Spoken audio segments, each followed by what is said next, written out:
Setelah menyaksikan video pada pembahasan sebelumnya, kali ini kita akan membahas mengenai peraturan hukum dan pemrosesan didaktik.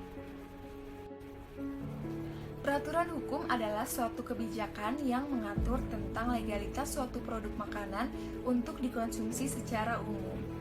Pedoman internasional terhadap standar makanan menurut FAO dan WHO terdapat pada halaman berikut. Dan berikut contoh peraturan hukum makanan pada Uni Eropa.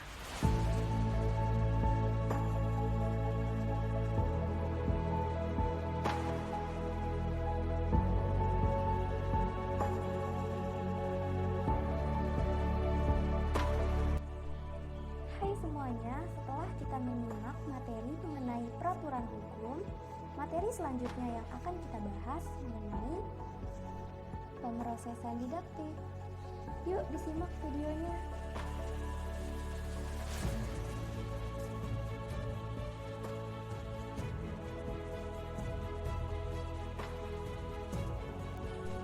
Apa sih yang dimaksud dengan didaktik?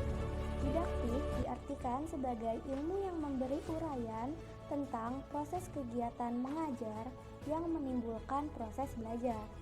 Jadi, didaktik itu memberi petunjuk-petunjuk umum mengenai metode, tujuan, durasi pengerjaan, dan bahan-bahan apa saja yang diperlukan pada saat praktik.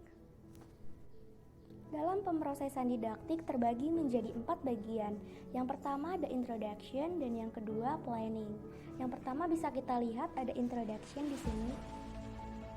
Dan selanjutnya ada planning.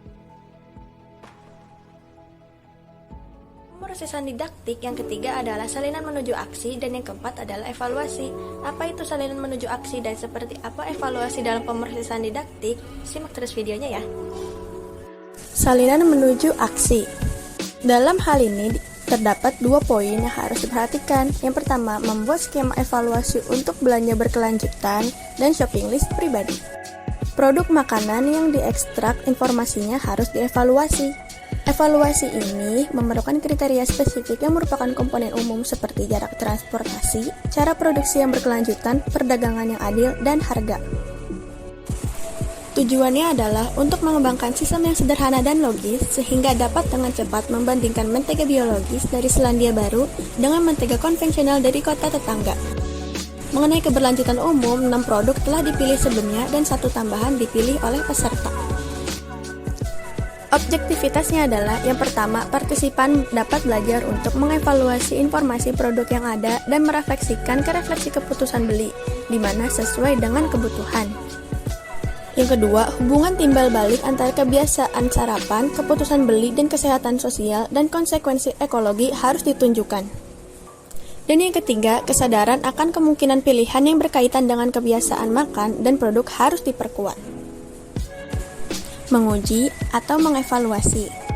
Metode yang digunakan ada 2, yaitu metode refleksi yang mengapa dan dalam situasi apa kesulitan yang berkaitan dengan kebiasaan makan dapat muncul, dan metode diskusi, bagaimana cara mengatasi masalah yang dapat mempengaruhi kualitas makanan. Tujuannya adalah sebagai pengembangan strategi untuk memecahkan kesulitan yang menghambat penerapan nutrisi berkelanjutan. Isi dari evaluasi adalah diskusi tentang kesulitan gizi berkelanjutan serta pengembangan solusi. Durasi yang dibutuhkan selama 30 menit dan bahan yang digunakan dalam evaluasi adalah pulpen dan poster.